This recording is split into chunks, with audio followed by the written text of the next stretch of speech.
Olá, meu nome é Rony Kuzma. E eu sou Daniel Faulin. E esse é mais um Deepcast, nosso bate-papo sobre design, inovação e percepção. E hoje a gente tem uma honra muito bacana aqui de ter a Loredana, nossa primeira mulher no Deepcast. Por favor, Loredana, se apresente. Olá, muito obrigada, é um prazer estar com vocês. Eu sou a Loredana Lacava Andraus, né? Temos o sobrenome do marido também. Eu sou especialista em gestão estratégica de negócios, sócia-diretora da Flow, sócia-diretora, né, associada da ABMAPRO, que é a Associação Brasileira de Marcas Próprias e Terceirização. Faço parte do Comitê Executivo do Mulheres do Varejo e também recém-convidada para fazer parte do Comitê de Gente e Gestão da BPRH. É um prazer estar com vocês e poder falar um pouco mais sobre marcas e marcas próprias. É isso aí, seja bem-vinda. Maravilha, seja muito bem-vinda. Rony, primeira pergunta. E vamos lá, para a gente começar. Laura, queria te pedir uma gentileza que é o seguinte. Pouca gente ainda, muito se fala sobre o universo de marcas próprias, mas poucas pessoas de fato conhecem e entendem o que é a importância disso no modelo de negócio. Então, eu queria, se você pudesse, por gentileza, desmistificar um pouco. Primeiro, claro, o que é marca própria, desmistificar um pouco isso, tá, para os nossos ouvintes, e também já começar falando, até para a gente poder apimentar o papo, marca própria é um diferencial competitivo ou não? Vamos lá. Para a gente falar de marca própria, é legal, como você falou, a gente contextualizar. Eu até trouxe a definição que a gente usa na ABMAPRO, eu vou falar ela aqui, mas a gente costuma dizer lá que marca própria é todo o serviço ou produto fabricado, beneficiado, processado, embalado por uma organização que é a detentora, né, do controle e distribuição da marca. E ela pode ou não levar a marca que é detentora. Então, por exemplo, nós temos o Carrefour, ele tem produtos que levam a marca Carrefour como sua marca própria. Mas nós temos vários varejistas que têm marcas próprias que às vezes as pessoas sequer sabem, né? Os consumidores sequer sabem que são marca própria porque eles carregam outra marca, outra simbologia, né? Aí falando um pouco de marca. Então, de forma bastante resumida, todo aquele produto cuja fabricação e muitas vezes, inclusive, a formulação, enfim, não pertencem ao distribuidor, mas a marca sim. É de posse dele, ele é o responsável exclusivo pela sua comercialização e pela estratégia também, né, da marca. Então, a gente vê hoje muitas marcas pensando em varejo alimentar, como eu citei aqui o próprio Carrefour, nós temos o Grupo Pão de Açúcar, que tem algumas marcas como a Qualitá, como a Taek, que são marcas próprias. E a gente poderia falar aqui de tantos outros varejistas e distribuidores que detêm marca própria também. A Decathlon, pensando em têxtil esportivo. Nós temos a Pets, no segmento de produtos para pet, que tem as suas marcas. No ramo de material de construção, tantos outros, né? Leroy Merlin. Falando da parte de drugstores, a gente tem aí Raia Drogasil, Pacheco, enfim, tantas outras que têm as suas marcas. Então, pensando assim, do ponto de vista de estratégia de marca, hoje vários varejistas adotam e tantos outros segmentos. E aí, voltando para a pergunta original com relação à importância na estratégia, a gente costuma dizer assim, que ter um produto de marca própria tem que, de fato, fazer parte da estratégia do negócio. Porque se ele fizer parte da estratégia do negócio, ele certamente vai trazer benefícios, tanto para o detentor da marca, quanto para a indústria, enfim, que o fabrica. Um dos principais benefícios é a fidelização do cliente. Por quê? Porque a gente costuma dizer que é assim, Rony, um produto da Drogasil, você só vai encontrar na Drogasil. Então, assim, se eu quiser comprar um produto que seja desenvolvido e que tenha características que inclusive tem relação com a própria marca da Drogasil, da rede Droga Raia, seja ela a rede que for, eu vou ter que voltar àquele estabelecimento, porque ele que vai me oferecer os valores daquela marca, ele que vai me oferecer aquele produto, e tantas outras coisas que são agregadas aí, a gente pode falar um tantão de marca. Mas a fidelização é uma das principais, porque só vai encontrar aquele produto com aquela marca lá. E só para eu entender uma coisa que eu vejo as pessoas comentando, né? Marca própria no Brasil ainda tem aquela coisa de ter inferior às outras marcas com branding ou não? Como que funciona isso? Porque eu vejo até marcas próprias como Dia, até de supermercados até um pouco abaixo, como o Pão de Açúcar. O Dia eu acho que é um outro público, né? Mas como que é a relação do consumidor com o valor, valor percebido também, né? Como que funciona? Essa pergunta é muito legal, porque assim, hoje a gente fala que a gente já está na quarta, eu diria até que na quinta, sexta geração da marca própria. Ela mudou bastante ao longo do tempo. Então, a ABMAPRO, ela existe, a Associação de Marcas Próprias e Terceirização, ela existe desde 2006, mas o trabalho começou inclusive antes, na Abras. E o trabalho de base, eu costumo dizer que foi um trabalho muito relacionado a essa questão da qualidade percebida, valor de produto, as questões de atribuição de fato, né, de qualidade com as marcas que estavam sendo comercializadas. E a gente fez um trabalho muito consistente ao longo desses mais de 10 anos para desmistificar essa relação marca própria, qualidade baixa de produto, né? E hoje a gente pode dizer e afirmar isso com bastante tranquilidade. Todos os últimos estudos, né, e pesquisas mostram pra gente que os consumidores de marca própria enxergam qualidade nos produtos. E a venda, a quantidade de lançamentos que são feitos só reforçam, né, essa afirmação que a gente faz hoje. Então, isso mudou muito ao longo do tempo. De fato, inclusive no princípio, né, quando a marca própria começou no Brasil, na década de 70, mais ou menos, a gente tem que pensar que assim, eram, em sua maioria, indústrias que faziam seus produtos e não marca própria, e varejos que tinham desejo de fazer marca própria, que já desenvolviam isso lá fora e precisaram trazer para o Brasil, adaptar isso à realidade da indústria e do varejo brasileiro. Então, claro, erros foram cometidos nos lançamentos, como tudo que acontece, né? Como a gente sabe que pode acontecer no começo. E, de fato, tiveram lançamentos equivocados que acabaram atrapalhando um pouco essa questão da fama da marca própria, né? E, ao longo do tempo, o cenário mudou muito. Os próprios detentores de marca, os grandes varejistas, enfim, eles perceberam, distribuidores, enfim, perceberam que se eles não investissem bastante na questão do desenvolvimento e qualidade percebida dos produtos, seria difícil manter o crescimento da marca própria. E como faz parte, compõe a estratégia deles, né? E muitas vezes as diretrizes, principalmente para esses grandes, para o multinacional, a estratégia vem de fora, eles precisaram adaptar para fazer a coisa acontecer. Então mudou bastante. E o consumidor, hoje, o consumidor de marca própria, ele percebe qualidade, né? E eu percebo que vem aumentando também as marcas próprias, né? Então, isso é uma tendência ou realmente o consumidor está enxergando e a indústria ou a rede de varejo está aproveitando essa oportunidade?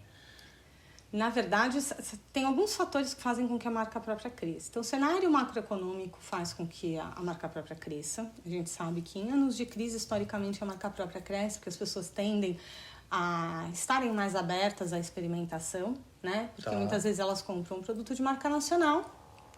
Para não tirar aquele produto da cesta de consumo delas, elas ficam abertas a trocar, muitas vezes até para produtos que têm um valor, um preço, né? Não é nem um valor, mas um preço inferior. Então, existe uma tendência de crescimento quando a economia está assim. Também existe a mudança de comportamento de consumo. E isso influencia porque as pessoas também estão mais abertas à experimentação. As novas gerações estão mais abertas à experimentação. Elas têm um vínculo diferente com a marca hoje. Isso também faz com que cresçam.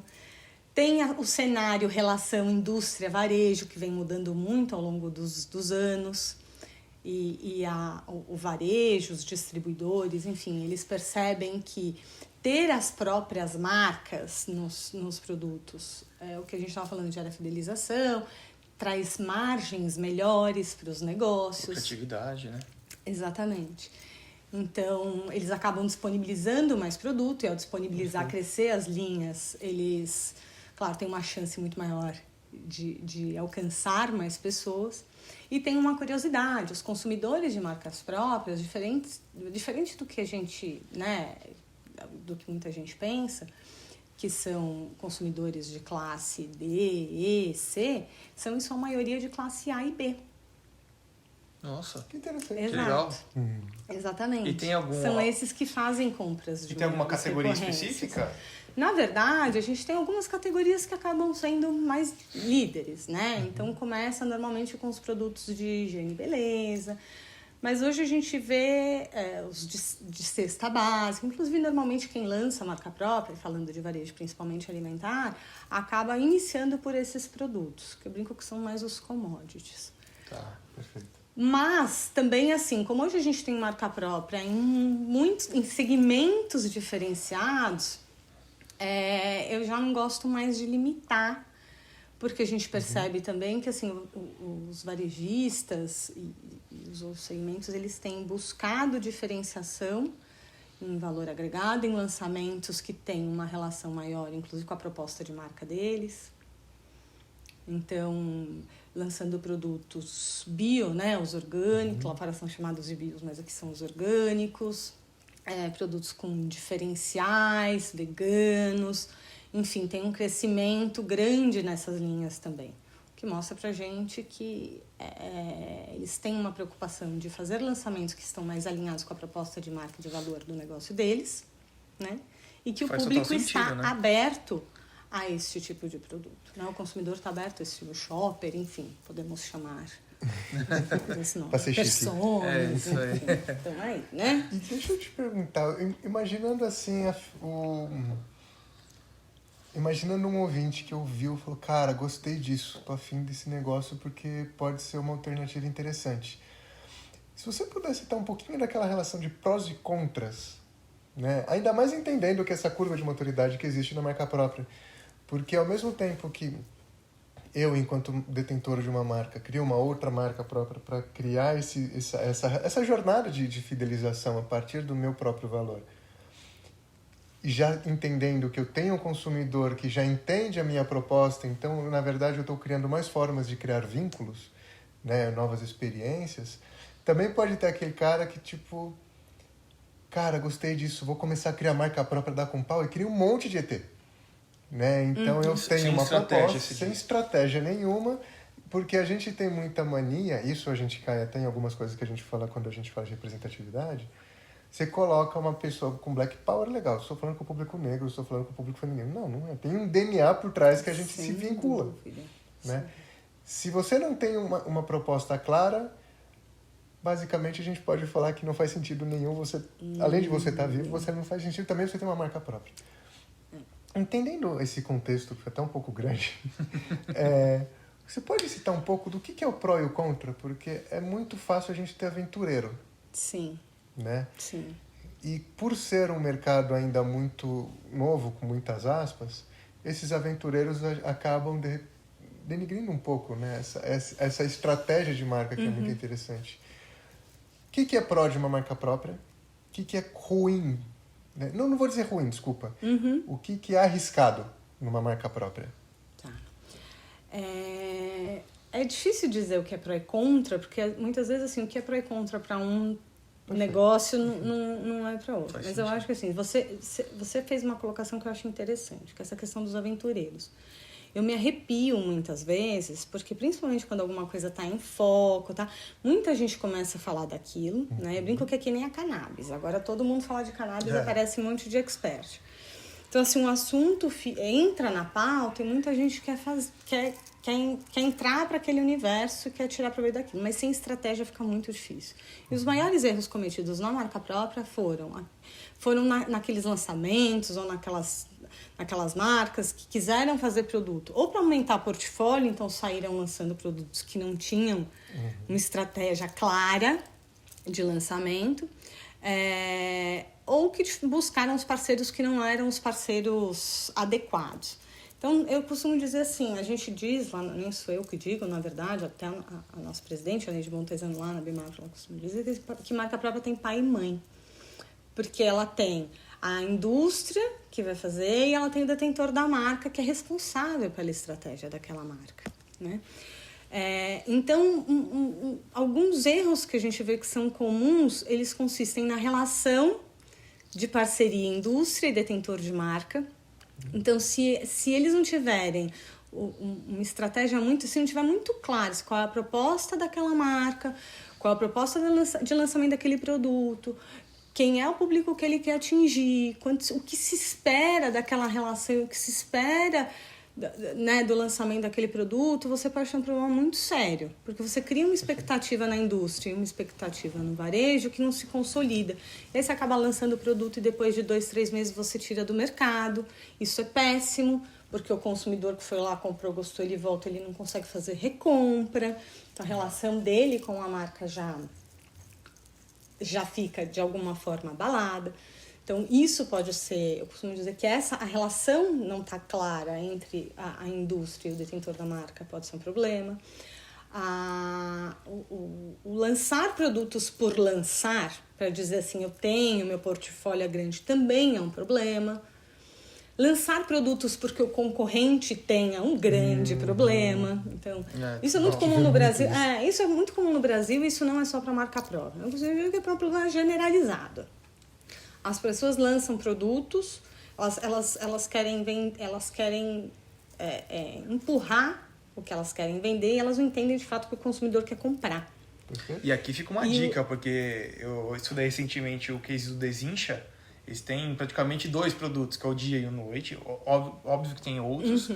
E o Red Bull, que só tem um produto e agora está surgindo algumas variáveis. Então, nem sempre ter uma gama de produtos ali de portfólio e de produtos ali na gôndola é sinônimo de sucesso, né? Perfeito. Senão essas marcas morreriam já no primeiro ano, né? Então, sem dúvida. Então fica uma dica aí até, porque tem muita gente lá na agência que falam também, né?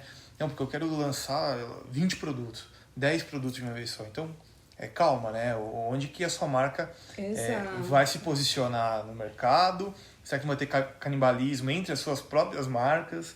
Então, tem que tomar um pouco de cuidado, né? Exato. E assim, claro, a gente sabe que tem meta, né? Tem meta de lançamento. Isso tudo a gente entende. Mas, assim, as metas, elas foram feitas por alguém. Esse alguém parou para entender, enfim, assim, com base em ou participou do processo, né? Ou entende o mercado. Então, assim, as estratégias que estão relacionadas a volume de lançamento são as estratégias que eu acho que, assim, é onde a gente tem que ter os maiores pontos de atenção. Porque é onde podem acontecer os erros, né, que podem prejudicar a marca. E a marca própria, ela tem uma questão que é delicada. Por muito tempo, o lançamento errado de um produto, ele afetou todos os demais produtos, porque muitas vezes é a mesma marca, né? Você carrega a mesma marca em várias categorias. Então, se eu compro um molho de tomate que não é bom, a minha relação, né, ao consumir aquele produto não me gera, não me traz nada de positivo, a chance de eu não comprar o guardanapo com aquela mesma marca é muito grande. Então, você prejudica.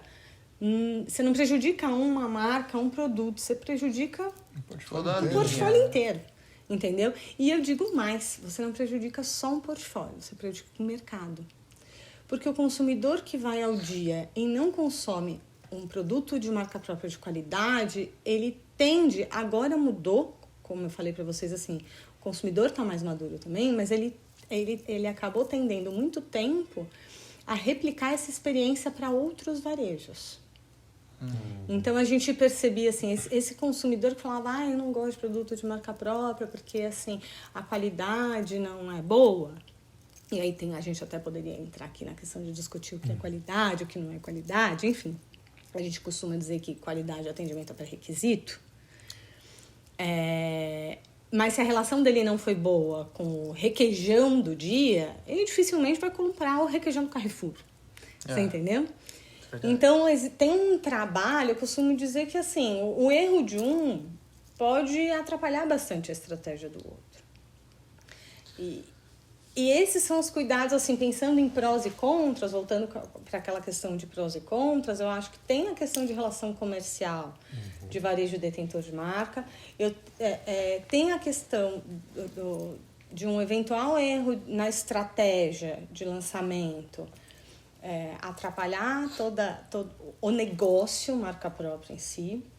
Então, acho que tem que ter essa atenção.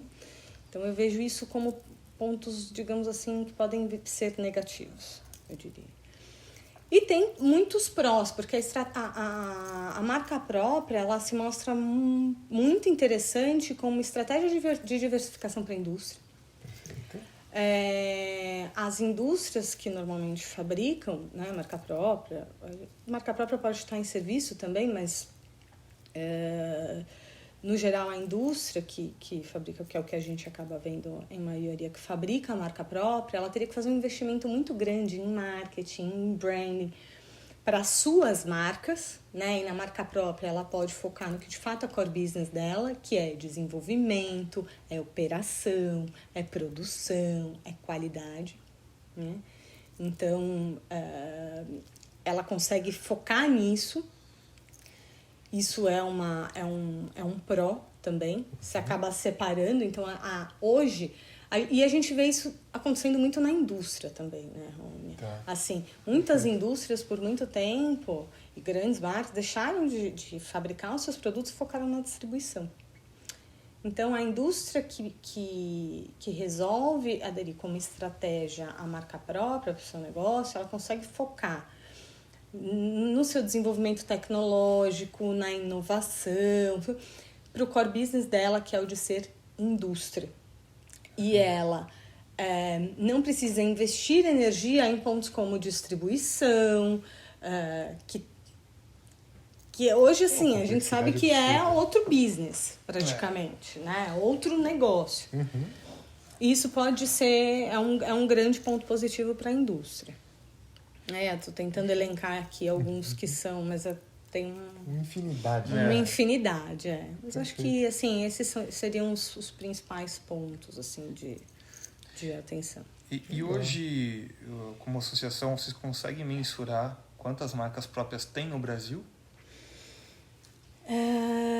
Não, porque a gente tem uma questão assim, os institutos de pesquisa, por muito tempo, ficaram focados no varejo alimentar. E hoje a marca própria, ela está presente em diversos segmentos. Então, assim, tem restaurantes que você senta, você pede uma água e a água é de marca própria. Então, assim, a gente já saiu, já faz um bom tempo que a gente saiu da esfera do ponto, da gôndola do supermercado e migrou com a marca própria para você vai numa barbearia, você vai fazer a barba e ele te oferece um produto que é de marca própria. Então, nós não temos hoje um estudo que diga pra gente assim, quantos SKUs a gente tem a nível Brasil de marca própria e nem assim, quantas marcas são. Porque são muitos segmentos, é muito pulverizado. A gente tem números que estão muito mais relacionados ao varejo alimentar, que são de 5% a 6% de participação de mercado, mas a gente sabe que tem grandes varejistas que têm, hoje já no Brasil, mais de 15%, 20%, 30% de participação de marcas próprias Gigante, né? Uma bela fatia. É um mercado gigantesco. E deixa eu te perguntar uma coisa, porque assim, isso que você falou eu achei muito interessante, que hoje você vai em um monte de cafeteria, assim, algumas cafeterias com uma proposta um pouco mais exclusiva, um pouco mais autêntica, sempre tem uma aguinha lá com o logo deles. Ou seja, os pontos de interação com o consumidor eles estão ficando cada vez maiores e mais diretos. Sim. Né? A gente não consegue mais pensar numa jornada simples em um pré-compra, um compra e um pós-compra, pensando 2 ou 3 pontos de contato. Né? Uma infinidade de coisas. Mas isso a gente pode tratar como um excesso? Ou isso é, por exemplo, essa curva de maturidade que a gente está trabalhando? Porque eu estou tomando uma água que é um commodity. Né? E eu vou abrir, vou colocar no negócio, tem um logo, legal, mas não sei até onde isso me encantaria ou me geraria alguma curiosidade ou um pertencimento com a marca. Estou errado. Isso é um excesso, isso é interessante, isso é mais um ponto de contato que a gente tem que contar hoje. Detalhes fazem a diferença? Eu iria mais nessa linha, Rony, dos detalhes fazem a diferença. Porque, como eu falei, assim, a marca própria ela pode ser usada de forma estratégica e ela vai te trazer vários benefícios para o seu negócio. Então, a gente pode falar desde, assim, de margem, né? Do quanto, de fato, financeiramente eu estou tendo de retorno na venda daquela categoria, daquele produto. E a gente sabe que, normalmente, na marca própria, os detentores de marca têm um retorno, né? Tem uma margem muito mais sadia para os seus negócios. Okay. Até a relação que ele estabelece com o público dele. Com o consumidor, com o shopper, enfim. Com o cliente que frequenta um restaurante, um estabelecimento. Eu diria para você que no Brasil a gente ainda está longe do excesso.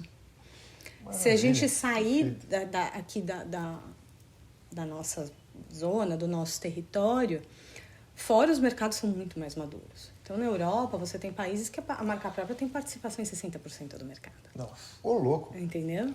Que maravilha. Sim, mesmo nos Estados Unidos a participação também é maior, em torno de 15%. Você vai desde assim, do varejo alimentar, com participações muito maiores, até lojas de conveniência, muitos outros. Você entra num 7-Eleven nos Estados Unidos, por exemplo, você encontra a marca própria em absolutamente todas as categorias. Que legal. Né?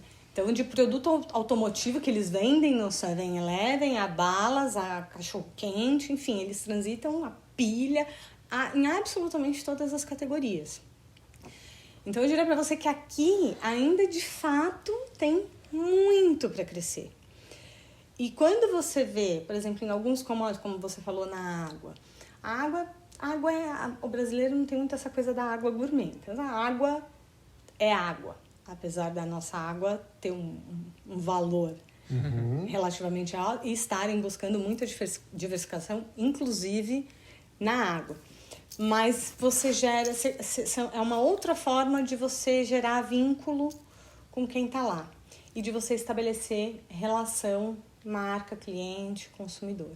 Então, você vai reforçando. Hoje a gente tem muita comunicação. Em todo lugar que a gente olha, comunicação. E, às vezes, o mimo, ele também estabelece vínculo. E aí, deixa eu dar uma complementada na pergunta, porque eu gosto muito dessa relação dos detalhes. Né? Que a gente dá pouca atenção para isso. Né? Mas a gente sempre passa a mensagem, a gente sempre precisa passar a mensagem certa. Sem dúvida. E entendendo essa relação, entendendo a potência da estratégia, da constância, né, que a gente tem, então, pontos de contatos colocados em lugares estratégicos, mas com uma constância coerente, com uma mensagem coerente e com um sentido coerente. Né? E se a gente se a gente fala de percepção são os 5 sentidos, e eu preciso aguçar isso sempre, né, seja visual, seja sensorial, seja o olfato, tudo. Você conhece algum case de sucesso que consiga ir para além do produto e ele consiga estimular esses sentidos para que cada ponto de contato de fato converta? Você sabe que tem um case que eu acho interessante, que é o case... Tem alguns, né? Mas, por exemplo, Nespresso é um case. Perfeito. Né? Eu diria para você que, por exemplo, Starbucks é um case. Pensando na linha das cafeterias. Nós temos redes hoteleiras que aderiram, né, à questão da marca própria. Companhias aéreas, então, vou dar um exemplo, Azul. Hoje você entra... Na verdade, a experiência com a marca ela começa muito antes, né, com Azul. Eu gosto de dar esse exemplo porque a gente foge um pouco só do contexto da marca própria no varejo alimentar. Na gôndola, né? Na gôndola, né? E traz exatamente assim, a marca própria pensando em estratégia de negócio e nos outros benefícios que ela traz. Que não só o da margem, enfim, da relação fornecedor, de você não ficar preso, né, na sua relação com uma grande marca, enfim, nacional e tudo mais. Até monopólios, né, de marca. Isso, exatamente. Então, fugindo um pouco desse contexto, a gente tem cases que são interessantes. Então, você pega uma companhia aérea, Azul. Você chega em Viracopos, você faz o seu check-in, você vai para a salinha da Azul, tem lá a balinha azul em formatinho de avião para as crianças. Né? Você tem biscoito de polvilho para as crianças. Então, assim, é pensando em quem é que vai estar consumindo aquilo e quais são os atributos da marca que você está transferindo pelo produto para entregar e na construção de relação. Eles poderiam fazer isso com qualquer outro produto. Tem inúmeras marcas que têm balinhas. Né? Então, assim, o porquê do colocar a marca dela, que não produz marca própria. Né? Eu achei esse exemplo fantástico, que você cria uma conexão ali, por exemplo, com a criança, muito positiva. Exato. E quando ela crescer, ela vai lembrar sempre da balinha da Azul. Da Azul. Você entende? Então, e assim, é a marca própria usada de forma estratégica. Então, eu costumo dizer que, assim, a marca própria, ela transita muito por essa questão ela tem que ser uma estratégia de negócio. O erro das pessoas é quando elas falam, voltando lá para a questão dos erros que as pessoas acabam cometendo, quando elas enxergam uma oportunidade de mercado, é achar que porque está na onda eu vou lançar, mas aquilo faz sentido, estrategicamente está alinhado com o que você quer para o seu negócio. No caso da Azul, está super alinhado, eles fazem um trabalho de construção de marca muito forte. Né? Fantástico então, isso. Enfim, é um pouco, não é margem, porque na verdade ela não está agregando, né, em termos de margem para o produto dela, mas para a marca sim. E aí é interessante porque a gente consegue fazer com que a marca própria seja uma estratégia palpável. Sim. Né? Ela é real, tem um mundo de oportunidade aí para quem é designer, para quem é estrategista de comunicação, de marketing, porque, imagina você destrinchar o conteúdo do que é uma experiência de viver um Azul, entender a relação do voo, entender a relação da ludicidade e tudo isso, e traduzir isso em detalhes de interação. Isso é muito interessante. Esse exemplo eu acho que foi muito bom. Porque a gente está acostumado muito da gôndola e do varejo tradicional. E da água que você falou, a gente estuda bastante essa parte do branding e tudo mais. Eu acho que sim é um diferencial, porque não tem certo e não tem errado. Sem dúvida. Mas a partir do momento que você está colocando a sua marca ali no rótulo, e aquele rótulo está bem feito, a água tem uma embalagem bacana, tem um detalhe dourado ali que combina com toda aquela ambientação do café, de toda a gourmetização. Você olha para aquilo com outros olhos. Eu acho que você consegue transmitir o que a marca está querendo entregar ali, sabe? No mínimo você reforça. Perfeito. Né? E assim, tem tudo também a questão do público que você vai atender também, porque quem consome uma Offner, né, tem uma expectativa. Quem está indo comprar o chocolate ou um café ali da padaria é outra expectativa. Sem dúvida. Então, assim, acho que essa relação entre marcas e estratégia de branding e tudo com esse encantamento com a marca própria é fundamental ter esse mapeamento de pontos de contato. E aí, só para te tesourar, pode falar. Desculpa, mas você deu um gancho muito legal que é o seguinte, a gente vive num momento é uma economia de atenção muito maluca, né? Porque todo mundo promete tudo, a gente tem muita informação, mas pouca retenção de fato. Quando a gente começa a pensar nesses detalhes, e principalmente o que ele falou, que eu achei muito legal, de manter a expectativa, a marca própria me dá uma garantia, né, de que se eu estou num ambiente que ele tem um benefício X, eu vou ter o benefício X em tudo que eu pedir. Você acredita que, então, a marca própria ela seja um diferencial para que a gente possa manter, principalmente pensando em experiência de consumo de ponta a ponta, para que a gente possa manter os benefícios, a promessa e a entrega coerente em todos os pontos de interação que a gente tiver? Eu acredito que sim, desde que ela seja concebida da forma correta. Perfeito. E assim, isso tem que ser feito lá atrás, como eu falei, na estratégia, na proposta daquele produto, na boa relação. E quando eu digo boa relação, assim, relação não é de amizade, é relação assim, clara, objetiva, ter o racional da relação fabricante, detentor de marca, porque isso é essencial para o sucesso do lançamento do produto, enfim, da marca, seja. Mas, sem dúvida, não tenho a menor dúvida de que sim. As pessoas, elas compram, todos os estudos, quem trabalha com venda sabe disso muito bem. Eu já fiz bastante treinamento de venda. A gente costuma dizer que as pessoas não compram preço, elas compram experiência e emoção. Perfeito. Então, por isso se falou tanto de propósito, que hoje as pessoas estão até já um pouco cansadas enfim, disso. Daqui a pouco vão inventar outro termo, mas no fundo é isso, né? E você consegue, através de uma marca própria, bem desenvolvida, com uma boa estratégia, com relação clara, com a proposta clara entre, né, fornecedor, detentor de marca, do que se quer alcançar com aquela marca, eu não tenho a menor dúvida de que ela tem essa função. E ela amarra todas as pontas. Perfeito. E tem bastante oportunidade para quem faz bem feito e de forma séria. Não é um mercado que tem espaço para aventureiro.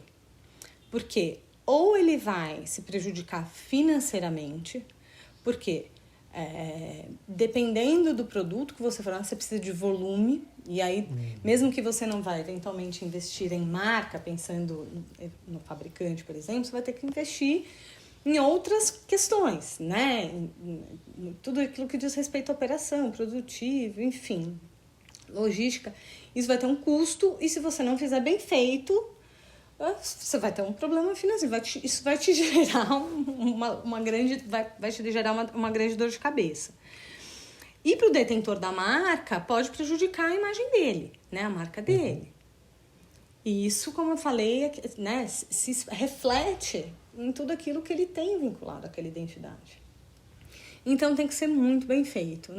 O mercado não permite mais, né? No passado até aconteceu, mas hoje tudo é muito mais rápido, tudo é muito mais acessível. E acho que tem também uma tendência, eu não sei se tem uma relação com as marcas próprias, né? Mas houve um crescimento enorme aí das indie brands nesses últimos tempos, né? E eu vejo falar muito também de customização de produtos, que também é uma outra tendência forte, né? Isso tem alguma relação com as marcas próprias? Tem. Você chama de indie brand o que a gente chama de marca da indústria. Tá. Pode ser? Pode. Tipo... Não, só porque a linguagem dele pode ser diferente da minha. São marcas independentes, né? Onde elas estão entrando no mercado muitas vezes com alguns produtos bem nichados, onde a indústria ela não consegue entrar de fato, entender aquele consumidor mais a fundo mesmo, né? Então, daí surgem essas marcas aí, até agora tem essa onda muito do veganismo, orgânico, etc. Então eu vou lá e crio um shampoo 100% orgânico, pá. Então eu sou uma indie brand, né? Então eu tô olhando para esse público e nicho de mercado, né?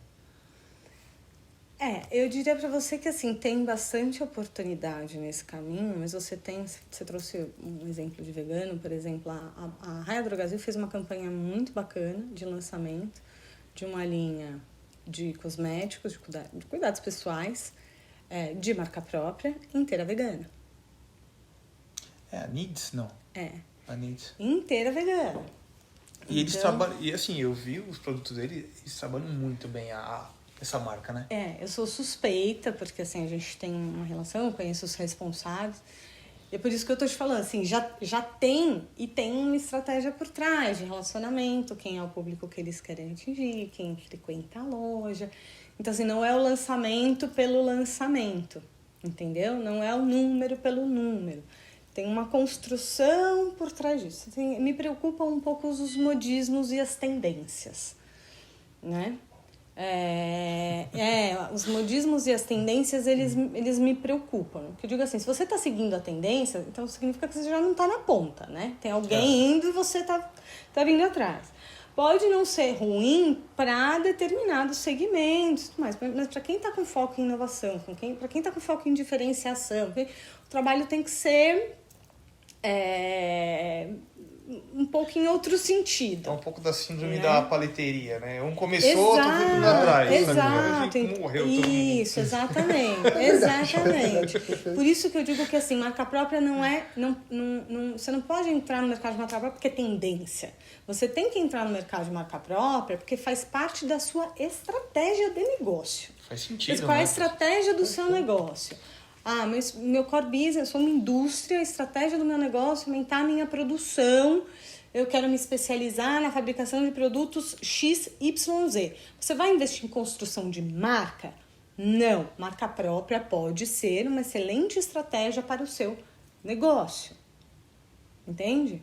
Porque marca própria é uma excelente estratégia para o varejo, para o detentor de marca. Tem vários, eu poderia elencar aqui vários benefícios, já falamos de fidelização, mas a gente fala muito que a indústria está virando varejo. Né? Você tem muitas indústrias virando. Hoje você tem loja Swift, você tem loja Balduco, você tem loja... Enfim, você tem lavanderia Tide nos Estados Unidos, como você tem lavanderia Ariel no Brasil, e você tem barbearia Gillette. Então, assim, a indústria está virando varejo. Ela está alcançando direto. Então, assim, a dependência que a indústria tinha da distribuição pelo varejo, pelo distribuidor, atacadista, seja o que for, ela está... Não é que vai deixar de existir, mas é uma relação que está mudando. E a marca própria, ela traz para o detentor da marca um poder de relação com o consumidor, com o shopper dele, muito diferente. Porque ele passa a ser o responsável pela construção daquela relação. Entende? Total. Só que isso tem que fazer parte da estratégia do negócio. Porque senão acontece isso. São os que saem lançando porque é tendência, porque está crescendo, porque o número cresce. E aí, enfim, não, mas não dá certo. A gente ouvia, hoje não acontece mais, mas assim, a gente chegou a ouvir, né, lá no começo da associação, na indústria fulano quebrou porque fazia marca própria. Não, ele quebrou porque não sabia fazer conta. Ele quebrou porque ele não soube fazer um bom contrato com o varejista. Um plano de negócio. Ele quebrou porque ele nem entendeu o que era o negócio, né? Ele não entendeu qual era a estratégia, ele não alinhou. Então, assim, eram outros quesitos que não tinham nada a ver necessariamente com a marca própria, né? E o mercado amadureceu e vai continuar amadurecendo, né? E o mercado brasileiro é diferente, totalmente diferente do que você falou do europeu e da América do Norte também.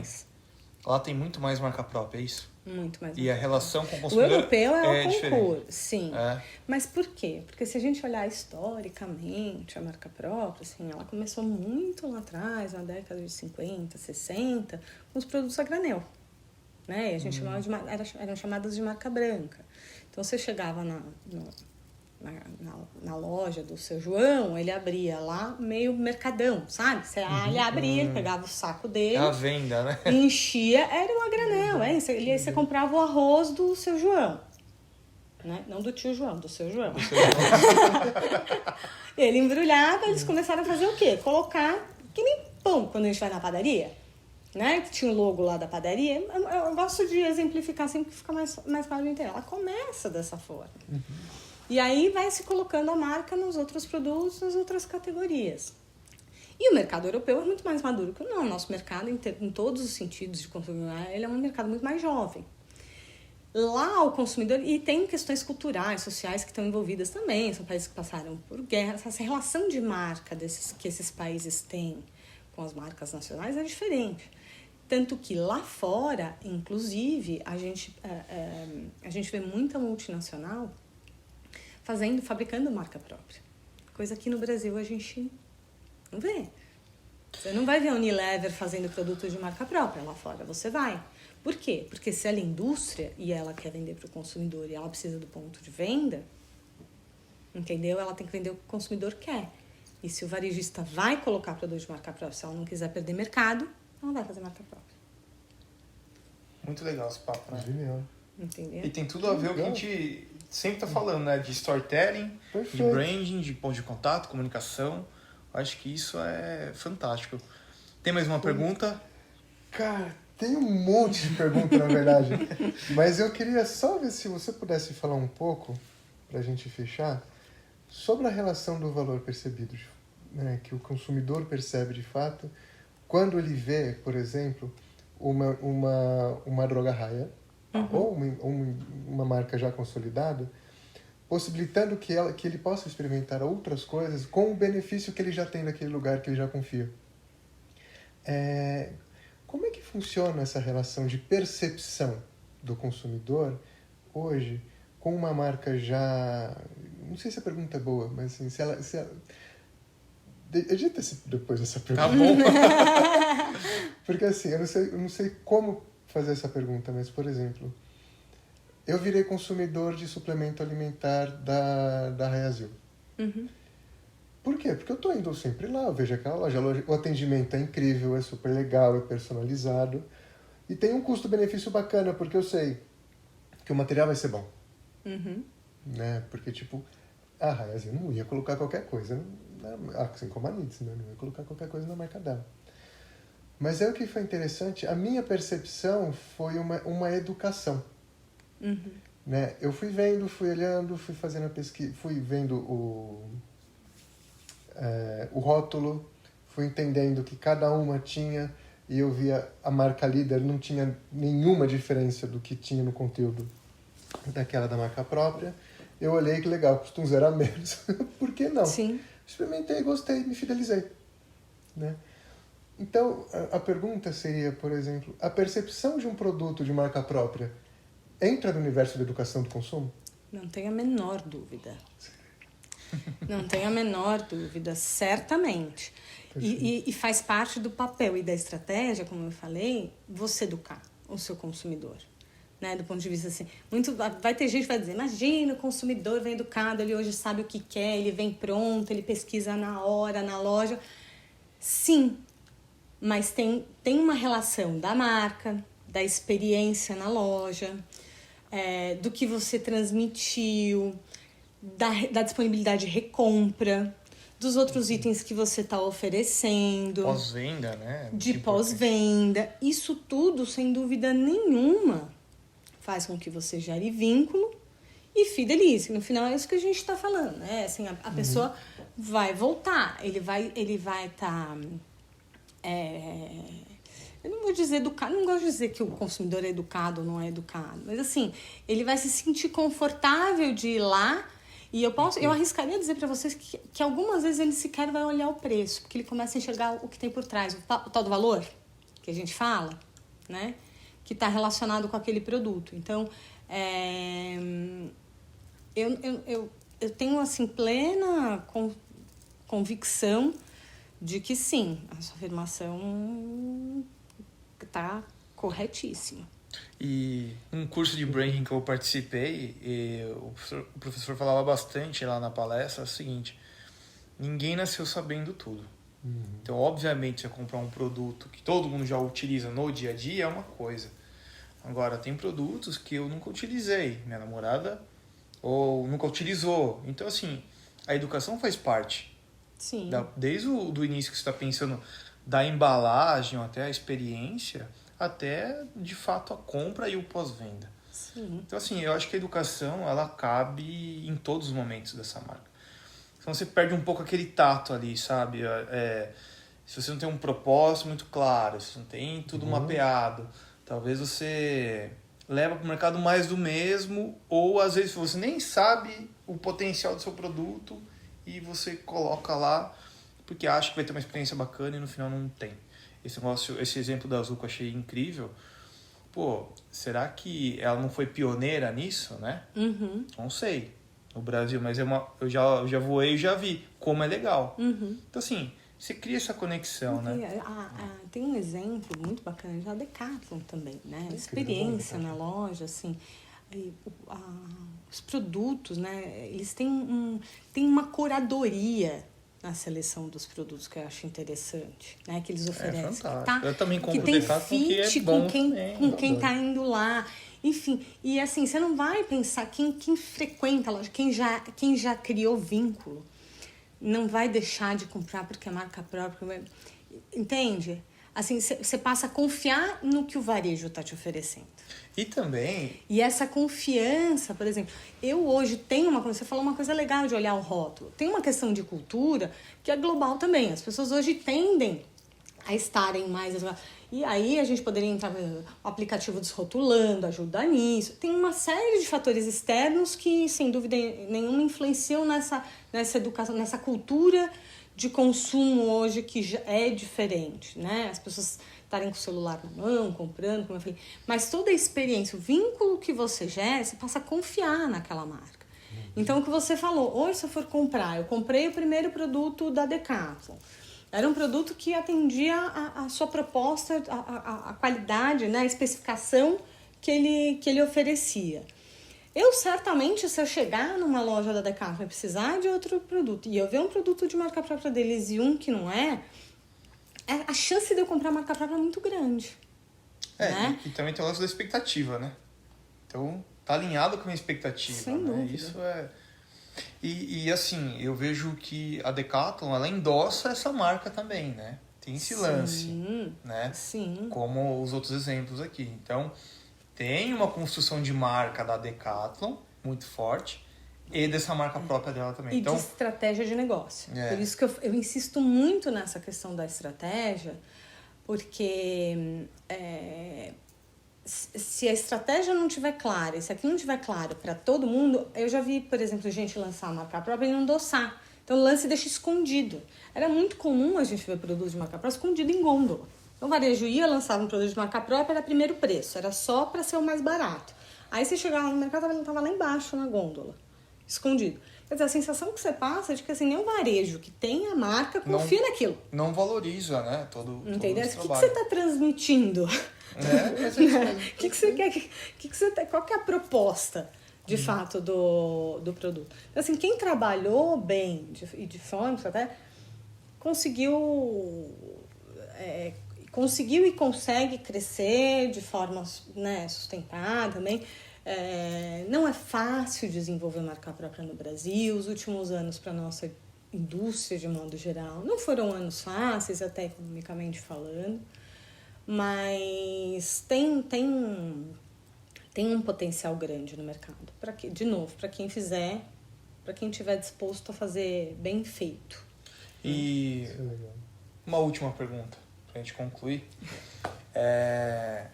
Como que é o lance de registro, patente? É tranquilo? É igual aos outros produtos? Como que funciona? Na verdade, assim, é exatamente igual, mas como eu disse lá no começo, assim, o grande pulo do gato da marca própria, na minha opinião, além da questão estratégica, é entender que é uma relação que, como eu disse assim, a marca própria tem pai e mãe. Tá. Então, tudo aquilo que diz respeito à parte de marca, de propriedade intelectual, é de responsabilidade do detentor da marca. Então, funciona como qualquer outra marca. Do ponto de vista regulatório, você deve tomar as mesmas precauções que você toma com outros produtos, né? E aí, alguns a gente poderia entrar aqui, eu transito nessa área por ter acompanhado muito, mas aí até a gente pode eventualmente depois chamar alguém que entenda um pouco mais, falar da parte de rotulagem, porque você tem que ter algumas atenções que são legais para o que diz respeito à questão da rotulagem, para deixar claro esse papel de responsabilidade de indústria e de responsabilidade de distribuidor, ou enfim, o responsável pela comercialização do produto. Mas em termos, digamos assim, regulatórios, você transita dentro das mesmas, praticamente das mesmas obrigatoriedades. Eu diria para você que hoje, assim, a segurança ao adquirir um produto de marca própria é muito grande, porque a maioria dos varejistas, enfim, dos distribuidores, os próprios restaurantes que tem, as outras empresas que tem, eles têm uma preocupação dupla, né? Da indústria, que tem a responsabilidade, do detentor da marca, que é responsável por aquela marca. E, então, os produtos passam por um processo de desenvolvimento que tem muitos acompanhamentos do ponto de vista de qualidade, de regulamentação, de rotulagem. Então, é seguro. É muito seguro comprar um produto de marca própria.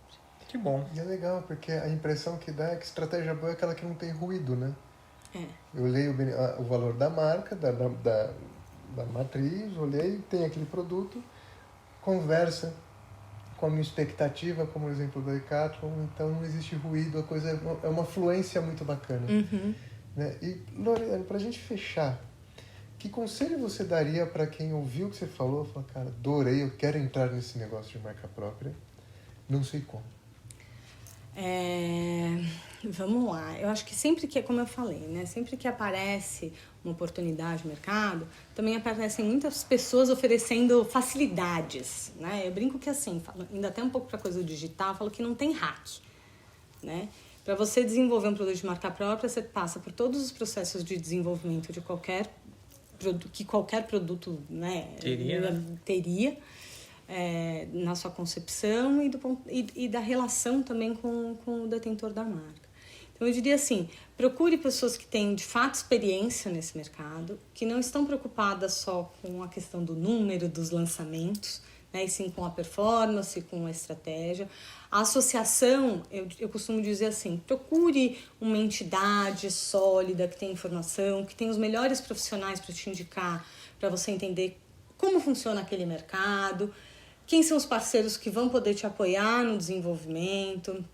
Tem muitas iniciativas que são gratuitas ou que são pagas. Então, você tem a associação, ela tem o congresso, que acontece anualmente, e ele é aberto, né, ao público. Então, as pessoas podem ir, lá elas vão ter oportunidade de conversar com players do mercado, entender melhor, tem dados, tem números. Então, assim, entenda que isso é um negócio. Perfeito. Né? Não é coisa só para oportunismo, né? E para sair do buraco, para tampar a produtividade, a produção ociosa.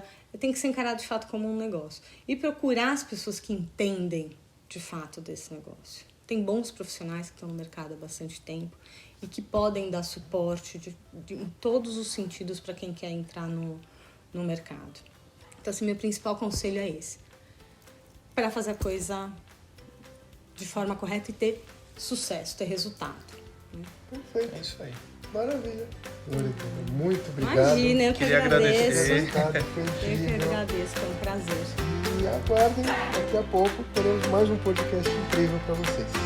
Até a próxima. Até. Tchau, tchau. Obrigado. Até.